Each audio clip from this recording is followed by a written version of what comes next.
Creo que nunca se les reconoció el mérito suficiente. Primero los utilizaron para la detección, olían a la gente y averiguaban quién estaba infectado. Casi todos los países utilizaron el método de hacer que la gente pasara junto a unas jaulas llenas de perros. Había que tenerlos en jaulas para que no atacaran a la persona en cuestión, se pelearan entre ellos o mordieran al cuidador. Eran cosas que solían pasar al principio de la guerra, porque los perros se volvían locos. Claro que era un gran programa, pero, como he dicho, un ejemplo insignificante de lo que podían hacer los perros. Todo se reducía al adiestramiento. Tenías que empezar cuando eran pequeños, ya que incluso los veteranos más disciplinados del periodo anterior a la guerra perdían los estribos. Los cachorros nacidos después de la crisis llegaban al mundo oliendo a los muertos. Estaba en el aire. Nosotros no podíamos detectarlo. No eran más que unas cuantas moléculas que se introducían a nivel subconsciente. La inducción inicial era la primera fase. Tomabas un grupo de cachorros y los metías en una habitación dividida por una malla metálica. Ellos a un lado, los zombies al otro. No había que esperar mucho tiempo a la reacción. El primer grupo eran los beta, los que empezaban a aullar o a emitir chillidos. No tenía nada que ver con el segundo grupo, el de los alfa. Esos cachorros podían mirar a los zombies a los ojos, y ahí estaba la clave. Se mantenían en su sitio, enseñaban los dientes y gruñían en tono bajo. Podían controlarse, y en eso se basaba nuestro programa. En fin, que pudieran controlarse no significaba que nosotros pudiésemos controlarlos a ellos. El adiestramiento básico era más o menos como el del programa normal de antes de la guerra. Era un entrenamiento duro, sobre todo los ejercicios con enemigos vivos. Fuimos los primeros en usar zombies en el campo de entrenamiento. Lo hicimos antes que la infantería y las fuerzas especiales. Si no, ¿cómo íbamos a mandarlos a tantas misiones? Eran cebos, como los que se hicieron famosos en la batalla de Hope. La idea era sencilla. Tu compañero busca al zombie y lo lleva hasta la línea de tiro. Los K de las primeras misiones eran rápidos. Corrían, ladraban y salían corriendo hacia la zona de combate. Después se sintieron más cómodos y aprendieron a quedarse unos pocos metros por delante, retrocediendo lentamente para asegurarse de que conducían a la mayor cantidad posible de blancos. También estaban los señuelos. Digamos que estás montando una línea de tiro, pero que no quieres que los zombies se presenten antes de tiempo.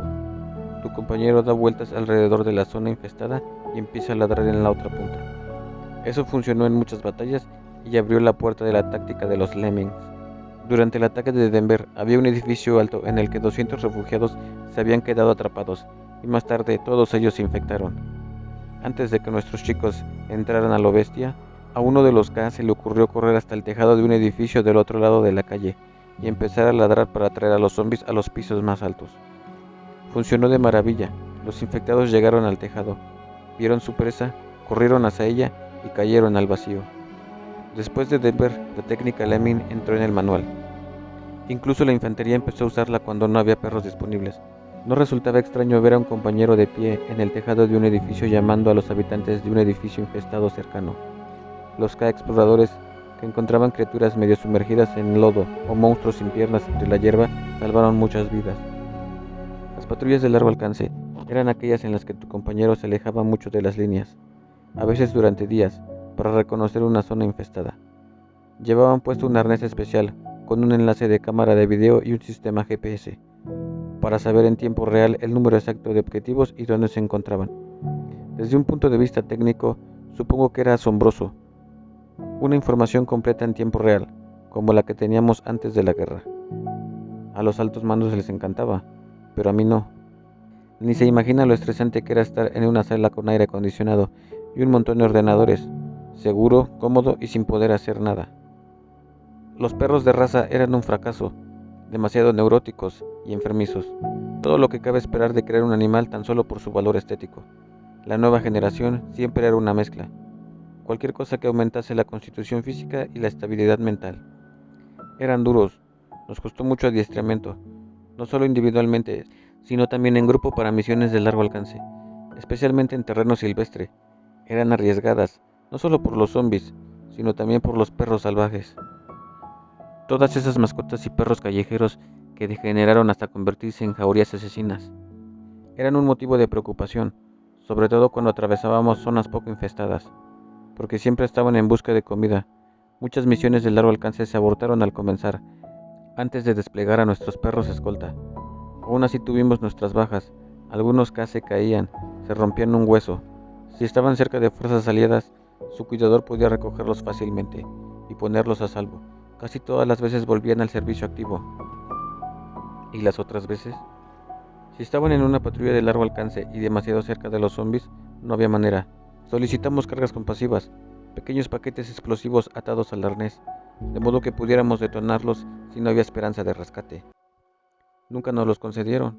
Una pérdida de recursos valiosos, nos decían.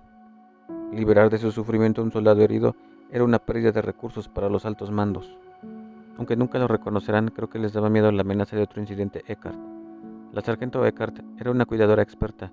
Trabajaba con el grupo norte del ejército. No la conocí. Su compañero estaba en una misión de cebo en las afueras de Little Rock. Se cayó en una zanja y se rompió una pata. El enjambre de muertos estaba a pocos pasos, así que Eckhart cogió un fusil e intentó ir a buscarlo. Pero un oficial se le puso delante y empezó a soltarle reglamentos y justificaciones poco convincentes. Ella le vació medio cargador en la boca. La policía militar la tiró al suelo y la sujetó. La mujer pudo oír cómo los muertos rodeaban a su compañero. ¿Qué fue lo que pasó? La colgaron. Ejecución pública, mucha publicidad. La disciplina lo era todo. El imperio de la ley era lo único que teníamos. Pero realmente hicieron cambios. Los cuidadores obtuvieron permiso para ir detrás de sus compañeros, incluso a riesgo de sus vidas. Ya no se nos consideraba instrumentos, sino la mitad de un instrumento.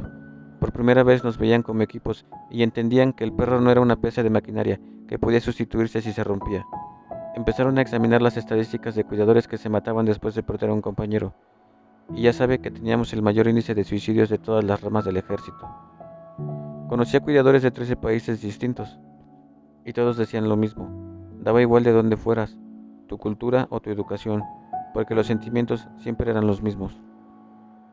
Eso era lo que nos hacía únicos, esa capacidad para establecer unos lazos tan fuertes con algo que ni siquiera pertenecía a nuestra especie. Lo que hacía que tantos de mis amigos se metiesen una bala en la cabeza era lo mismo que nos había convertido en uno de los grupos más eficaces de todo el ejército estadounidense.